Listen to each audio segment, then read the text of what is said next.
mahirap talagang paliwanagan ang mga taong may isip talangka. Ako po ang inyong lingkod, tagapanood TV. Isang mabiyaya at masaganang araw po sa ating lahat. Welcome back po dito sa ating YouTube channel at Facebook page. Panibagong araw, panibagong reaction video po ulit tayo mga tagapanood. At ang ating bibigyan ng komento, reaction, opinion ay ang balitang Tony Gonzaga dismayado sa panayam niya kay Chloe San Jose.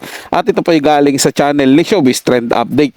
Nasa description po yung link na kanyang channel, bisitahin po at pakisuportahan na rin. At sa mga bagong napadaan lang po dito sa ating channel, huwag niyo rin po sanang kalimutan na mag-subscribe. Hit na rin po notification bell para lagi po kayong updated sa mga bago pang video na ating ilalabas. Huwag na nating patagalin to. Simulan na po natin ang ating reaction video sa araw na to mga tagapanood. Let's do this! Welcome back sa aking channel. Tony Gonzaga tila nalungkot at dismayado sa naging panayam kay Chloe San Jose dahil sa mga naging pag-amin nito tungkol sa kanila ni Carlos Yulo at mahirap na karanasan daw nito sa sariling magulang na madalas daw siyang pagmalupitan. Panuurin at pakinggan ang buong detalye.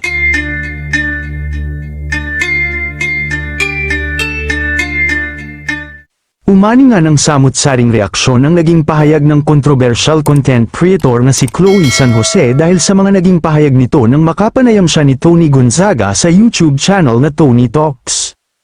Idinetalye kasi ni Chloe San Jose kay Tony kung paano at kailan sila nagkakilala ni Carlos Yulo at kung paano nagsimula ang kanilang pag-iibigan. Kailan mo nakilala si Carlos? Ayon sa naging tanong ni Tony, na agad naman sinagot ni Chloe at sinabi na noong year 2020 nakasagsagan ng pandemya. Ilang taon ka nun? Tanong ulit ni Tony, sagot naman ni Chloe 18 po ako noon. Tinanong ulit siya ng host kung crush na ba si Chloe nang unang makita niya ito. Agad naman sinabi ni Chloe na hindi daw na labis naman ikinagulat ni Tony at labis na napaisip, dahil parang may mali sa kanyang sinabi na magkaiba sa naunang pahayag sa kanya noong una silang makapanayam kasama ang boyfriend na si Carlos Yulo.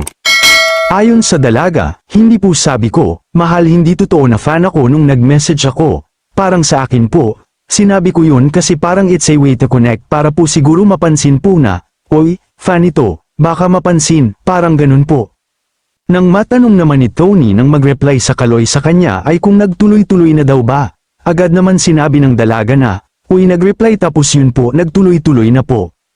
Inamin din ni Chloe na si Carlos Yulo ang naging first relationship niya na seryoso pero inamin niya na may mga nauna na pero hindi naman daw ito seryoso parang laro-laro lang daw. Siyempre may halong pagkagulat naman ang naramdaman ni Tony, gayunman bilang respeto ay pinakinggan niya pa rin ang mga naging saloobin nito. Pero matatandaan naman na taliwas ito sa unang sinabi ni Chloe na, unang kita niya pa lang daw kay Carlos Yulo ay humanga na siya dito. Samantala makikita naman ang tila pagkalungkot at pagkadismaya ni Tony dahil sa pangalawang pagkakataon na panayam niya sa dalaga ay hindi niya talaga napiga. Diyan pa lang po mga tagapanood, no? Kapag ka hindi mo kayang ulit-ulitin yung sagot mo doon sa naunang tanong sa'yo, nung una kang kinausap, tapos doon sa pangalawang tanong, sa pangalawang pag-uusap nyo, ganun ulit yung tanong pero medyo iniba lang ng konti at hindi mo pa rin talaga nasagot ng tama. Isa lang po talaga ibig sabihin nun mga tagapanood. Either nagsisinungaling ka or makakalimutin ka. Alin man dun sa dalawa mga tagapanood. Pero hindi po eh. Kasi tinanong na ulit sa iyo yan eh. Parang common na po yan pag tinanong ka, crush mo ba si ganito? Di ba? Automatic na kaagad yan. So unang tanong sa iyo noon, crush ko po yan. Eh bakit nung unang in-interview po sila kasama si Carlos Yulo doon sa Tony Talks din po. 'Di ba?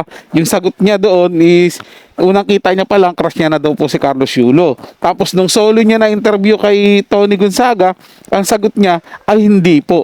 'Di ba? Parang doon pa lang mga tagapanood hindi ka consistent doon sa sinasabi mo. 'Di ba? Ibig sabihin po, malinaw na nagsisinungaling ka. Or ano 'yun, nakalimot ka lang. 'Di ba po mga tagapanood, kahit sino naman pong tao, di ba? Pag tinanong mo ng tungkol sa pag-ibig, bali-baliktarin mo man yung tanong na yan, rambul-rambulin mo yan, ganun pa rin po yung isasagot niyan kasi yun yung nararamdaman niya eh. Kung ano po yung naramdaman niya talaga, yun ang isasagot niya. Hindi yung tinanong ka, ano yung kaplastikan, tinanong ka, crush ko na po siya, pero pag wala yung tao, sabi niya, hindi po.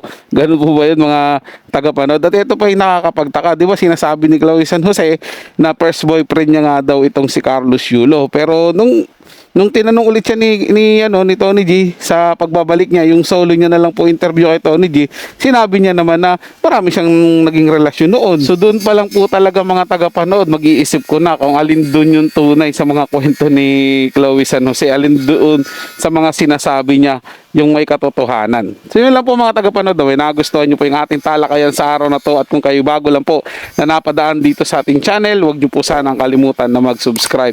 Hit nyo na rin po notification bell para lagi po kayong updated sa mga bago pang video na ating ilalabas.